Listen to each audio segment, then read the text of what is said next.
Built my first business at 13, paid off every debt, and bought my own house in cash. Then my family sued me for living the life my sister deserved. My name's Ulysses Walker. I'm 32 now, and I guess you could say I've been self-made since I was 13.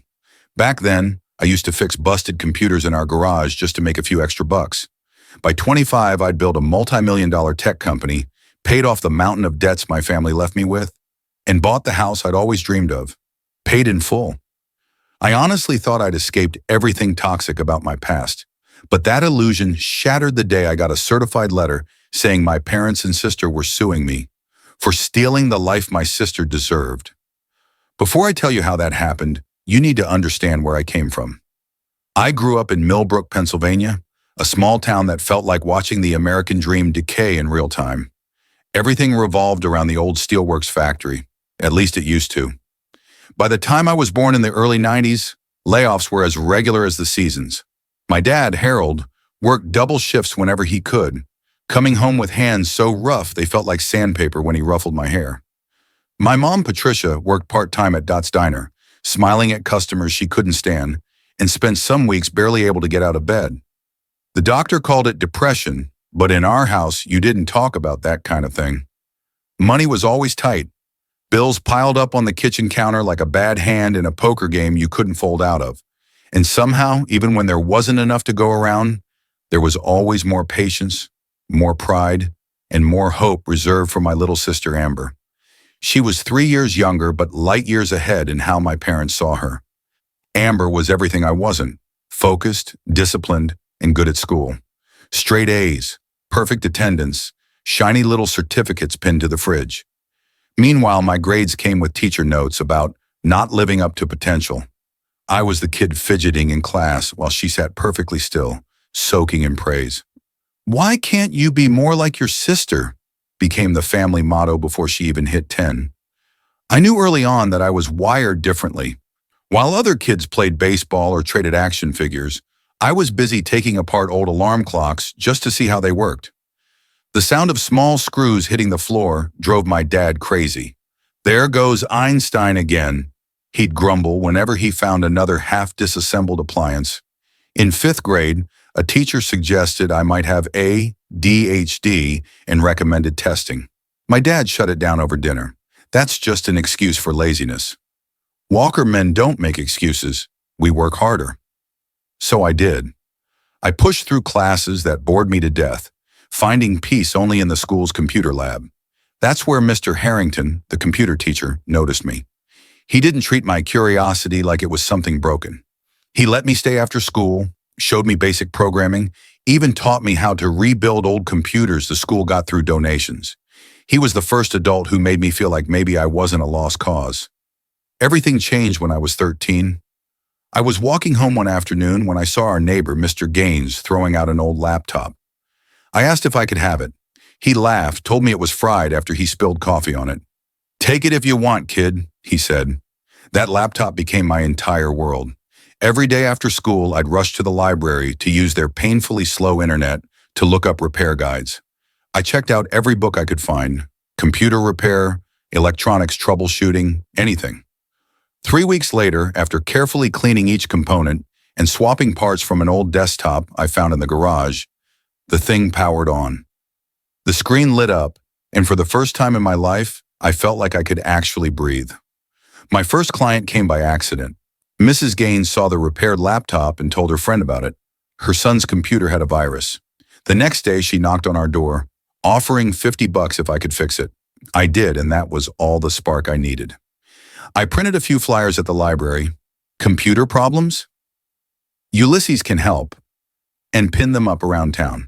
Within 2 weeks, I had 5 customers, mostly older folks with glitchy desktops or questions about how to get on the Google. I set up a tiny workstation in our garage using an old folding table and a desk lamp. My parents didn't exactly celebrate. "That little hobby of yours is taking up space for my tools," Dad complained, though I couldn't remember the last time he'd actually fixed anything in there. When I brought home my first $200, I laid it proudly on the dinner table. Mom's eyes flickered for a second, pride maybe, but it vanished when she looked at Dad. "Well," she said, Now that you're earning money, you should start contributing to the household. She took half for room and board. That became the routine. I'd fix computers, and my earnings would quietly disappear into my parents' account. I started hiding some cash in a small lockbox under a loose floorboard in my room, saving whatever I could. Every time Mom would remind me to focus on school, it was hard not to notice that Amber got new things: a fancy calculator, a spot at summer science camp, while my phase was treated like a nuisance. There were two standards in our house: Amber's comfort and my responsibility. By 14, word about my repair skills had spread beyond our block. The pharmacy owner asked me to fix his ancient computer, the flower shop wanted help setting up an email, and then came the job that changed everything. The owner of Hometown Bakery asked if I could fix their router. While I was there, Mrs. Johnson, the owner, asked if I built websites. I didn't, but I said yes anyway. The library became my second home. I taught myself HTML and CSS through outdated books and painfully slow tutorials on the public computers. 3 weeks later, Mrs. Johnson had a simple website showing off her baked goods, complete with a contact form for custom orders. She was thrilled and told everyone about it. Within 2 months, I'd built 5 more sites. Small business owners in Millbrook were being quoted thousands by city firms, and I charged $300 with free maintenance. But for me, it wasn't just about money. Seeing people's excitement, their gratitude, after years of being treated like the family disappointment, that feeling was addictive. As orders piled up, I realized I couldn't handle everything alone. That's when Daniel Friedman entered the picture, a quiet kid from my grade who spent most of his time sketching in the back of the classroom. Teachers wrote him off as another underachiever, but I saw something else. Daniel had an eye for design that perfectly balanced my technical side. We struck a deal. He handled visuals, I handled code, and we split the profits 60-40. When I told my dad about it, he laughed. "You're paying him? You're just kids playing business." But we weren't playing. By 15, I was earning more than my mom's part-time job at the diner, though my parents still took their cut every month. That was just how things worked in our house. Whatever was mine somehow became theirs. Everything shifted when my science teacher, Mr. Bowen, pulled me aside after class and told me about a local competition, the Northeastern Youth Business Challenge. I entered under the name Digital Solutions, showcasing a portfolio of websites and repair services. To everyone's shock but mine, I won second place and a $500 prize. But the money wasn't what mattered. What changed my life was meeting Frank Phillips, a retired software developer who'd volunteered as a judge. "You've got raw talent, kid," he told me after the ceremony, "but you need direction." Frank became the mentor I didn't know I needed. We started meeting every week at a small coffee shop downtown. He taught me to think beyond fixing things, to build them. Under his guidance, I learned JavaScript, Python, and how to actually architect programs. When I built a simple scheduling app for the local barbershop, Frank showed me how to refine it, how to make it intuitive. "You're thinking like a user, not just a programmer," he said. "That's rarer than you think." My progress should have made my family proud. Instead, it only widened the cracks already forming. As my small business account grew, one Frank helped me open since I was still underage, my parents' requests turned into demands. "The roof needs repairs," Dad announced one evening without preamble. "We're taking $800 this month." It wasn't even a discussion. Amber, my sister, had started resenting me too. She was still the academic golden child, but the shift in local attention was impossible to ignore. Clients stopped by our house asking for me. Teachers mentioned my projects during parent meetings, and I think it drove her crazy. One night, I overheard her whispering to Mom, "It's not fair. Everyone's talking about Ulysses and his stupid computers now." Then came the weekend Dad borrowed my business laptop. He returned it 2 days later, reeking of beer and sticky with something that had clearly spilled on it. When I explained that it was my main work device, he waved me off. "You can fix it, right? Isn't that what you do?" That was the thing about my parents. They managed to simultaneously belittle what I did while depending on it to keep the lights on. At family gatherings, Mom would tell relatives, "Oh, he's just going through a computer phase.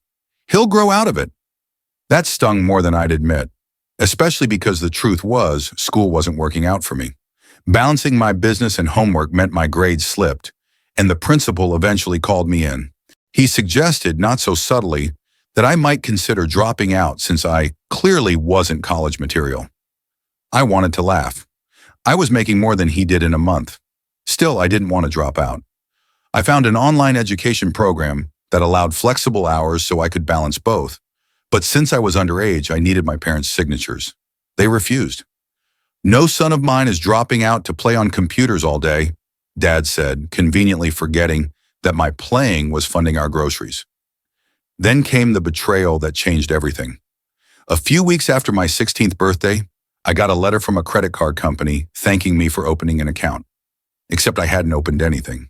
Then another letter. Then a third. All addressed to me. All maxed out. Over $37,000 in debt under my name. When I confronted my parents, they didn't even try to deny it. Mom's voice was calm, matter of fact even. "We needed to get Amber into Westridge Prep," she said, "and the car needed replacing. Your business gave us good credit, so we used it. You stole my identity," I said quietly. "Don't be so dramatic," Dad cut in, waving his hand. "It's all in the family. You've been living here rent-free for years. Consider it evening things out." Something inside me broke that night. Not from anger, just clarity.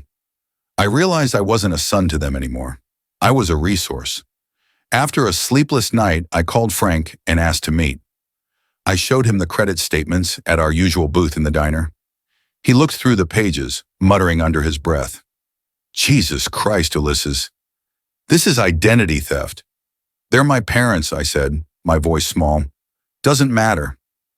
It's illegal, and it'll ruin your credit before your life even starts." Frank introduced me to Catherine Lopez, a lawyer friend of his who sometimes took pro bono cases. She laid out my options.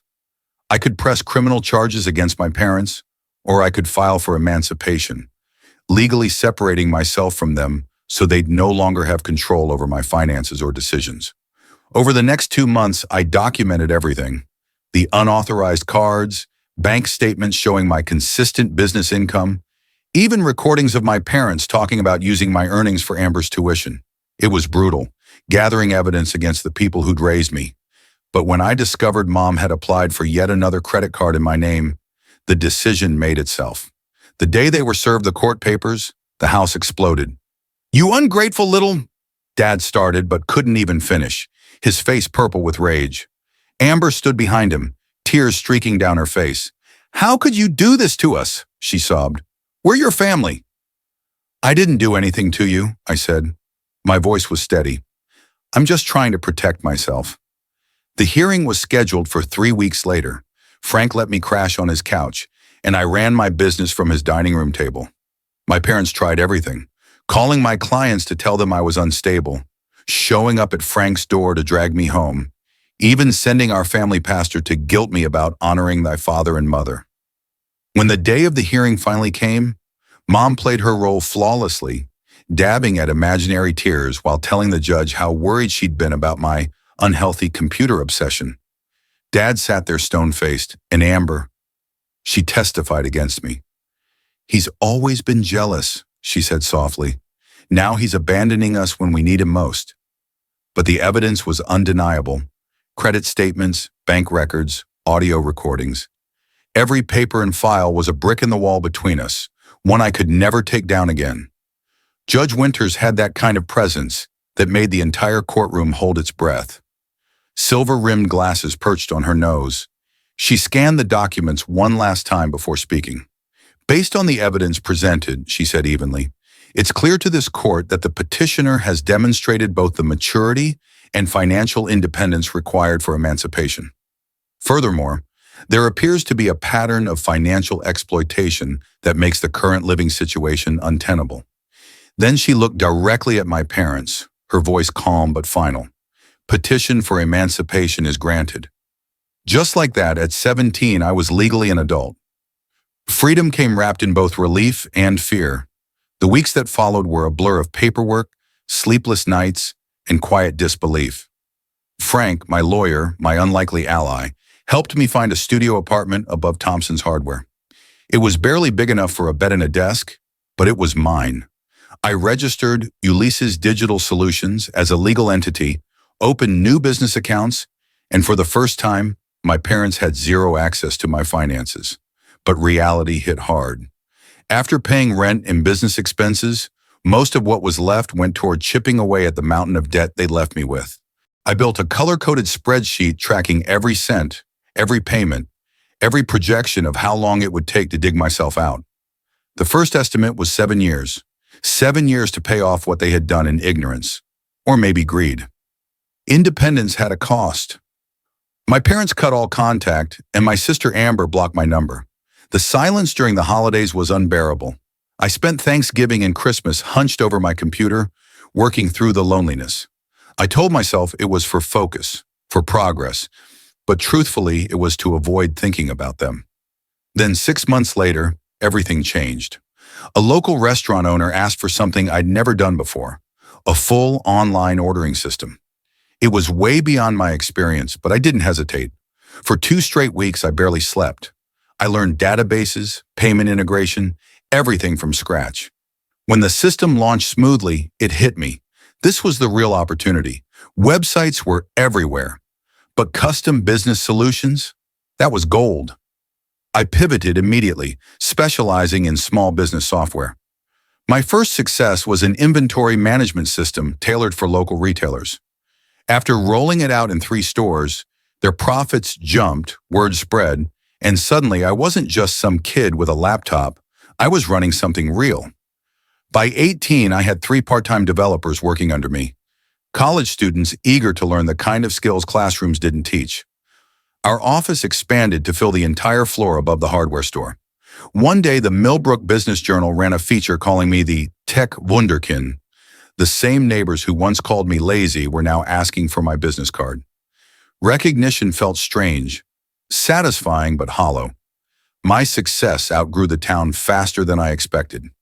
After a state entrepreneurship conference, a rep from TechCore approached me with a buyout offer that could have changed everything. The number on the paper made my hands shake, but I turned it down. This wasn't just a company, it was the proof that I was worth more than what my parents ever believed.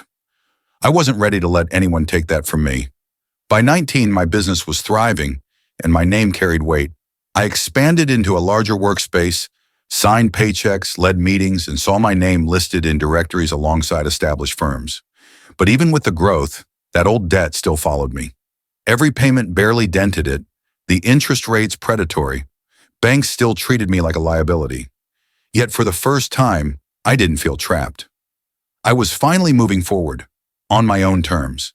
I updated my spreadsheet late one night and realized something quietly profound. I was no longer defined by what had been taken from me, but by what I was building.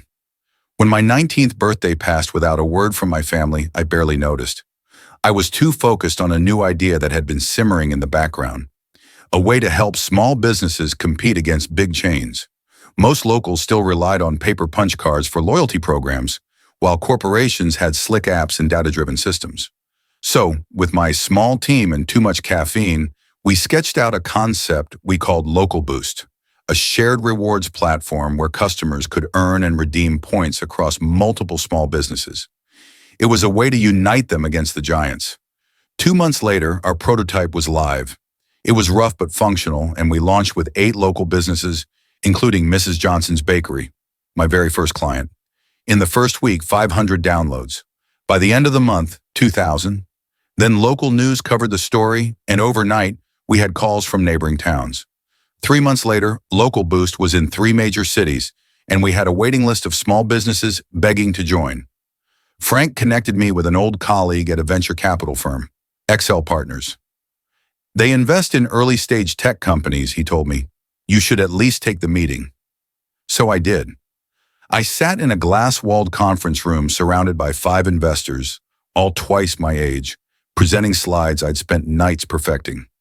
I talked about our numbers, our growth, our mission to empower small businesses. When I finished, the lead partner smiled slightly. We're interested, he said. Their offer, $2 million for 60% ownership. Enough to erase my debts and then some. But it came with a price, control. After 3 sleepless nights, I countered, $1 million for 25%, with contractual protection keeping me as CEO and final authority over product direction. To my shock, they agreed, with one condition: move Local Boost's headquarters to Pittsburgh for better access to talent and infrastructure. At 20 years old, I packed my life into boxes, said goodbye to Millbrook, and drove toward the city skyline with my small team in. Within months of the move to Pittsburgh, Local Boost exploded in ways I couldn't have imagined. What started as a 7-person team working out of a cramped office grew to 15 within 3 months, then 25 by the end of the year. We leased space in a converted downtown warehouse with exposed brick walls, floor-to-ceiling windows, and that startup aesthetic I'd only seen in glossy magazine spreads. Snack bars, creative lounges, even a small game room we barely used, but everyone loved to show off during client tours. Local Boost was expanding fast, 20 cities within a year of funding, and our revenue model worked beautifully. Businesses paid a subscription fee and a small percentage of every transaction processed through our platform. When we crossed the $1 million annual revenue mark, I found myself sitting in boardrooms with people twice my age, making decisions that affected thousands of users and hundreds of small businesses. It was exhilarating and terrifying. That pace of growth demanded more than technical skill. It required leadership. Real leadership. I hired an executive coach named Jonathan Murray, a calm, sharp man who'd spent decades guiding startup founders through their growing pains. Our sessions were rarely about business metrics. Instead, he focused on me, how to manage stress, communicate under pressure, and handle being the youngest person in the room without shrinking into myself. The skills that got you here won't get you there, he told me once. You need to evolve from a founder to a CEO. His words stuck with me, because even with all the progress, the imposter syndrome lingered like static in the back of my mind.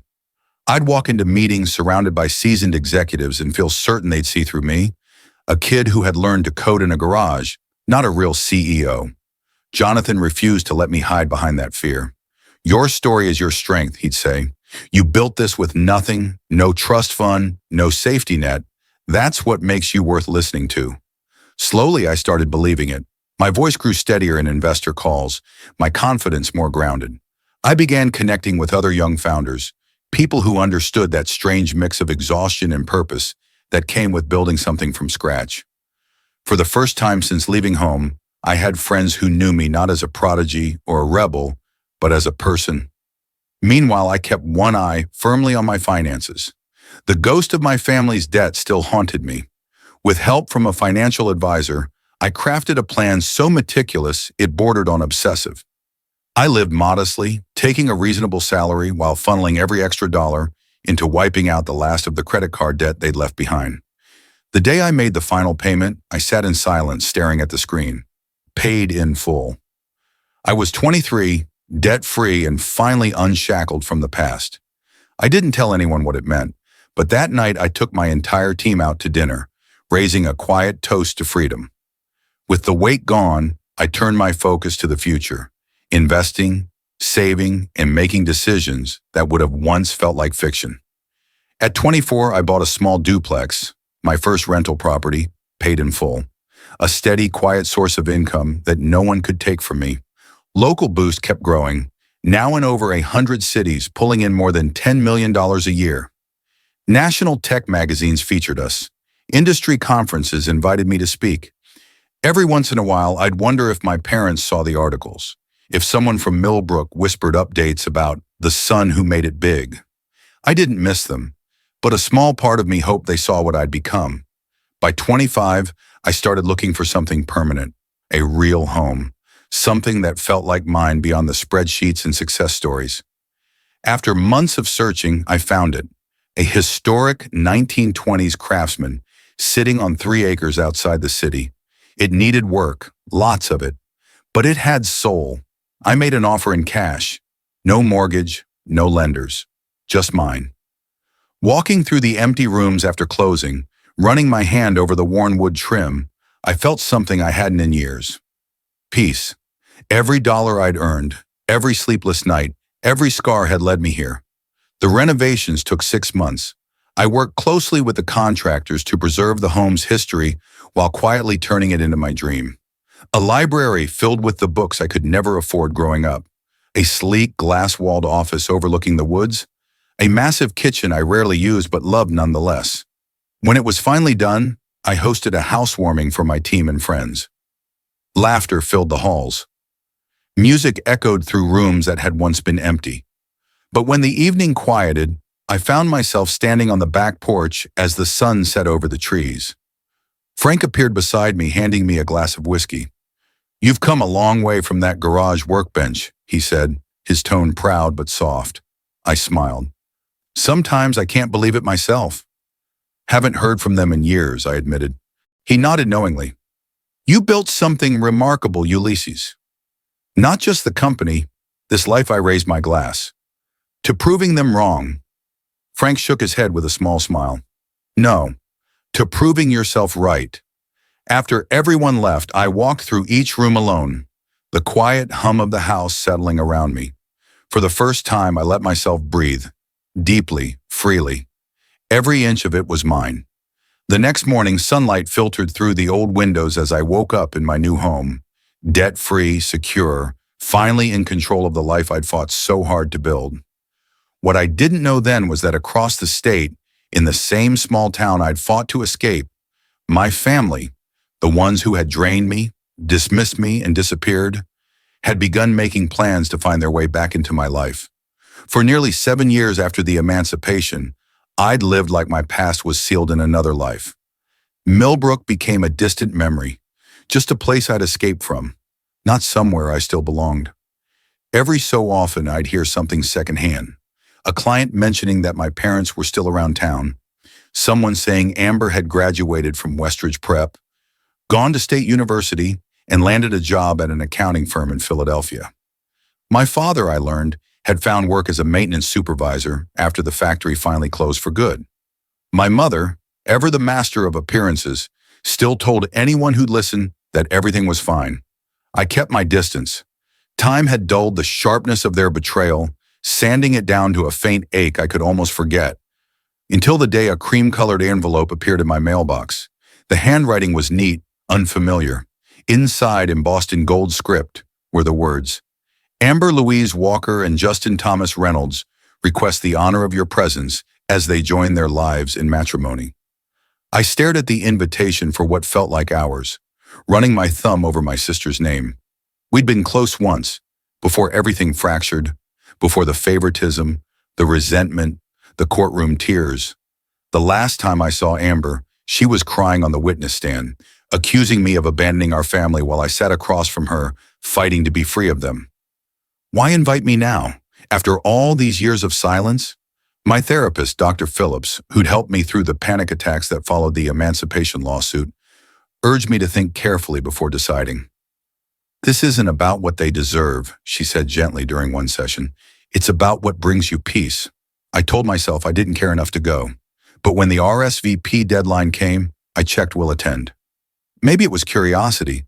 Maybe I wanted to prove, to them or to myself, that I wasn't afraid anymore. For a gift, I chose something safe, a mid-range stand mixer from their registry, and a simple handwritten note wishing them happiness. I kept my name off any engraving. I didn't want my success to be a conversation piece. The wedding was at a country club outside Millbrook. Nicer than I expected, considering my parents' supposed finances. I booked a hotel room nearby instead of staying with anyone. That decision, I would later realize, was the smartest one I'd made. The rehearsal dinner felt like walking through a movie set built from my old life. Familiar faces, older and wearier, watched me with a mix of curiosity and calculation. Conversations dipped when I walked in. My parents approached as though following stage directions. My father's hair was now fully gray, his shoulders slumped from years of labor. My mother wore the same fixed smile she always had, polished and distant. "Ulysses," she said coolly, "we're glad you could come." "Congratulations," I replied with the same detached politeness. "Amber looks happy." "She is," Dad said quickly, his tone clipped. "She's done well for herself." The interaction was polite, surgically polite. They introduced me to Justin's parents as Amber's brother, who works in computers. A description so understated, it almost made me laugh. When Amber finally approached, she seemed genuinely warm. She hugged me briefly and used my childhood nickname for the first time in over a decade. "You look good, Jules," she said. "Thanks for coming." "It means a lot. Wouldn't miss it," I lied automatically. Throughout the evening, I kept my distance watching. Something about the whole event felt off. The decor, the open bar, the designer suit Justin was wearing, all of it screamed money in a way that didn't match the life I'd heard they were living. During the reception, I caught pieces of conversations that only deepened the unease. My Uncle Thomas near the bar told another relative, "Now that Ulysses is back in the picture, that boy's done well for himself. He's got an obligation to help family now, especially with Harold's situation." My stomach sank. What situation? I slipped away before they noticed me listening. Later, during the bouquet toss, I heard one of the bridesmaids whisper, "3 weeks in Bali. Must be nice. Think her brother paid for it." By the end of the night, a pattern was emerging, one that made my skin crawl. Amber and Justin were living far beyond what their jobs could realistically support. The luxury honeymoon, the designer gown, the new house in an upscale Philadelphia suburb. It all raised the same question. Where was the money coming from? When I casually asked a family friend about my parents, she mentioned, "Oh, they bought a new place 6 months ago. Lovely home in that new development on the north side of town." That night, as I drove back to my hotel, the weight in my chest grew heavier. The politeness, the sudden warmth, the invitation, it all felt manufactured, like a setup. But for what, I couldn't yet see. 3 weeks later, my answer arrived in another envelope. This one wasn't cream-colored.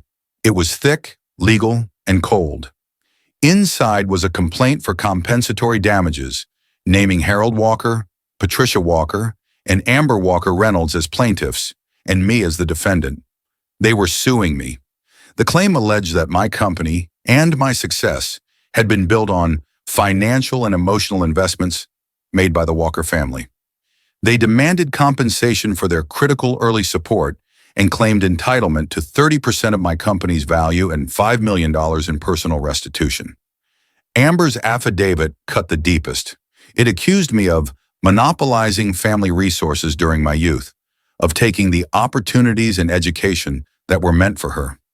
She wrote that my success had come at the cost of her future.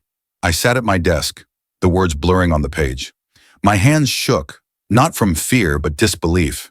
The wedding hadn't been a reunion, it had been reconnaissance, a performance designed to gather information, to build a facade of family unity before they struck. My family hadn't changed, they had just gotten smarter. I forwarded the documents to my attorney, Jack Weinstein. Within minutes, he called. "Well," he said dryly after skimming the complaint, "this is creative." "They're claiming they invested in me," I said, my voice flat. "They didn't invest anything. They stole from me." "I know," he replied, "but we'll need to treat it seriously. Family suits can get messy. Even baseless ones can damage investor confidence." I didn't hesitate. I assembled a legal team that same day, Jack, our firm's top litigator, and Catherine Lopez, the same lawyer who'd stood by me during my emancipation. After our first strategy meeting, the legal team's verdict was a mix of reassurance and dread. "Their claims are legally baseless," Catherine said, flipping through the complaint with a kind of practiced calm. "Your emancipation was granted specifically because of financial exploitation. That record alone dismantles most of what they've alleged." Jack, my corporate attorney, leaned back and sighed. "But this isn't really about winning, Ulysses. They want a payout. They're counting on you being too embarrassed to let this drag out in public." That line stuck with me for days. They weren't trying to prove anything. They were trying to corner me emotionally, weaponizing shame and family guilt for leverage. Instead of backing down, I doubled down.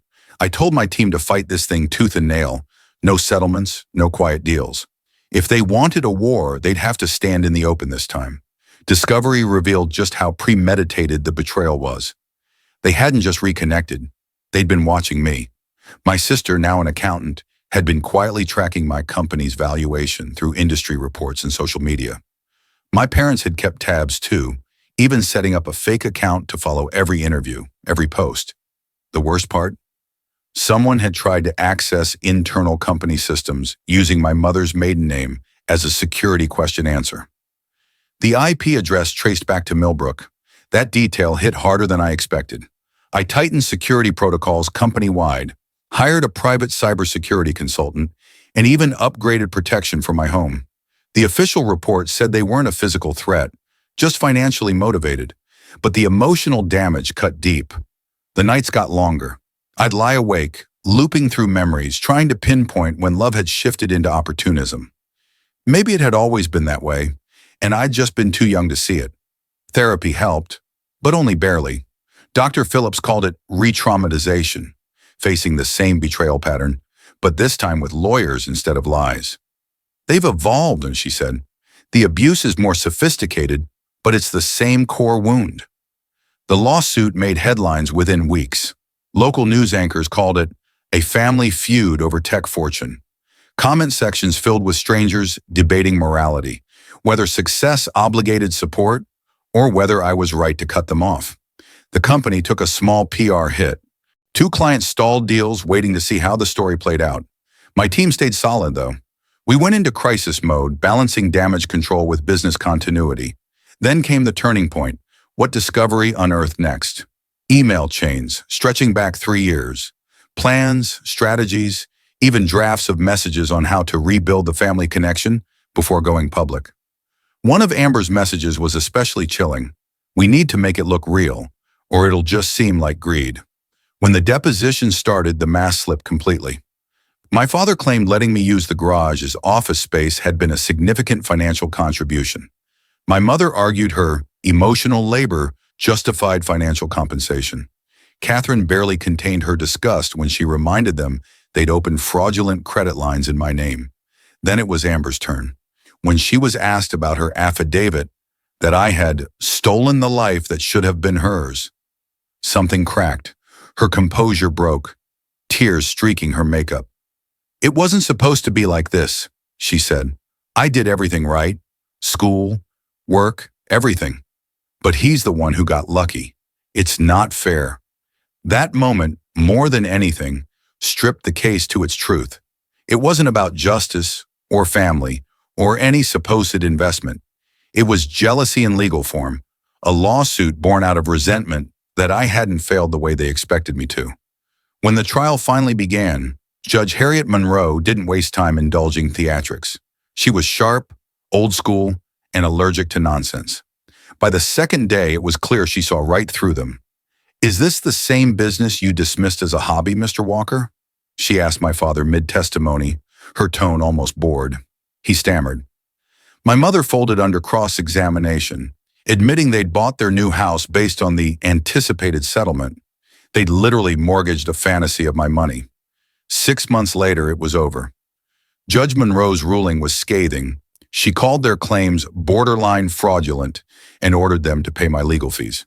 The total would force them to sell their new home. Cameras waited outside the courthouse. My attorneys handled most of the questions, but when one reporter shouted, "Do you have any message for your family?" I stopped walking. Family doesn't exploit family, I said. I hope they find peace with their choices. As I turned away, I heard my name, Julie.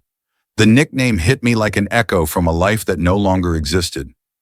Amber was crying, trying to reach me before security stepped in. "Please," she said, "I didn't mean for this to go this far." They convinced me we deserved it. I looked at her, the sister who once testified against me, who'd been handed everything and still felt cheated. "You had every chance to build your own life, Amber," I said quietly. "The difference isn't that I took yours. It's that I refused to let you take mine." When I walked away that time, there was no anger left. No satisfaction either. Just silence. The kind that comes after a storm when all that's left is debris. I had won, technically. When the judgment finally came down, my family's claims were thrown out in full. Their motives were exposed, their lies dismantled, and the court ordered them to pay the costs. On paper, it was a clean win, but emotionally, it didn't feel like one. There was no sense of triumph, just an exhausted kind of finality. The fantasy that we might somehow repair what was broken had been the last illusion I needed to let go of. In the months that followed, I found myself struggling more than I expected. You'd think winning would bring relief, but instead it left this hollow ache, a mix of anger, grief, and disbelief that people who shared my blood could treat me like a transaction. Dr. Phillips put it perfectly one afternoon. You're mourning the parents you should have had, not the ones you got. It's grief for something that never existed. She was right. That realization hurt in a different way. From that point on, I made my boundaries explicit. My attorneys handled all communication from my parents, and any future contact would go strictly through legal channels. With Amber, I left a narrow door open, email only, and any mention of money would close it forever. I also worked with my financial team to make sure something like this could never happen again. We restructured trusts, added new corporate protections, and built an airtight firewall between my personal and professional finances. It gave me security but not peace. Emotionally, trust became even harder. I'd walk into meetings and scan people's faces, wondering who saw me as a partner and who saw me as a paycheck.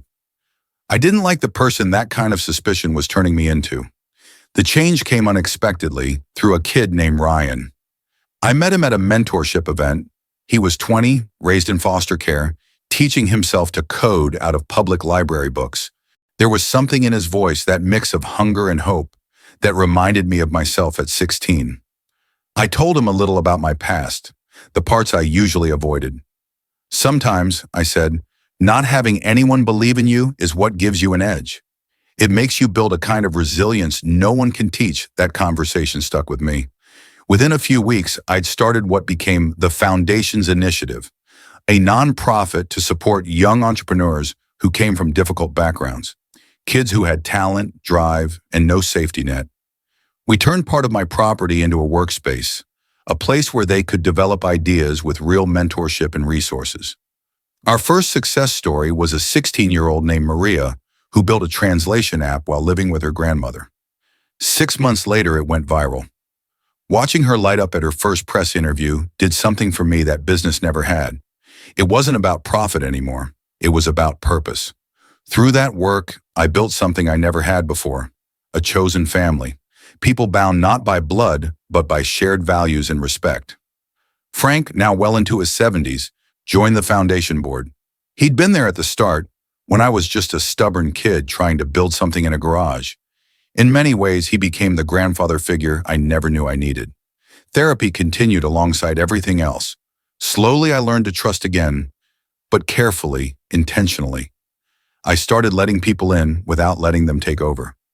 That's when I met Claire, an environmental attorney with a dry sense of humor and the kind of emotional honesty that disarmed me. For the first time in years, a relationship didn't feel like a risk. It felt like home. The company grew steadily. Local Boost went global, launching new features that helped small communities connect and thrive. I stepped back from the daily grind, focusing more on mentorship, strategy, and innovation. For the first time, I didn't feel like I was running from something. I was building towards something. Then 3 years after the lawsuit, I got an email from Amber. She'd divorced Justin, started therapy, and was trying to rebuild her life. The message was long and surprisingly honest. I'm starting to see how they turned us into opposites, she wrote. I was the good child because you were the bad one. Neither of us really fit those roles, but they needed that story to make sense of their own failures. It wasn't an apology exactly, but it was real. We started meeting occasionally, coffee when she was in town. The first few times were awkward, careful, but slowly we learned how to talk without reverting to old dynamics. We avoided talking about money or the past, and for once that felt okay. My parents reached out too, mostly after the foundation made headlines. Each time I redirected them to my lawyers. They still didn't see me, only what I could do for them. That, more than anything, confirmed I'd made the right choice. Now at 32, I can look back and see the full picture. Every painful moment, the rejection, the lawsuit, the loss, it all shaped who I became. Being dismissed early on made me independent. The exploitation taught me vigilance. The lawsuit forced me to stop chasing their approval for good. Success didn't heal the wound, but it gave me the space to do the healing myself. I've learned that money can build walls, but not trust. Validation doesn't come from people who refuse to see your worth. It comes from proving to yourself that you had it all along. These days, I measure success differently. It's not in quarterly reports or investor calls. It's in the kids who launch their own startups, the small businesses thriving through our platform, and the quiet moments of connection that remind me I built something real out of all that pain. The house I bought outright still stands as a symbol of what I overcame, but it's the laughter and collaboration inside it now that make it feel like home. If you've ever had family or friends try to claim your success or expect you to carry the weight of their choices, I get it. It's one of the hardest kinds of heartbreak, but it's also a reminder your worth isn't defined by the people who couldn't see it. It's defined by what you build once you realize you never needed their permission to succeed.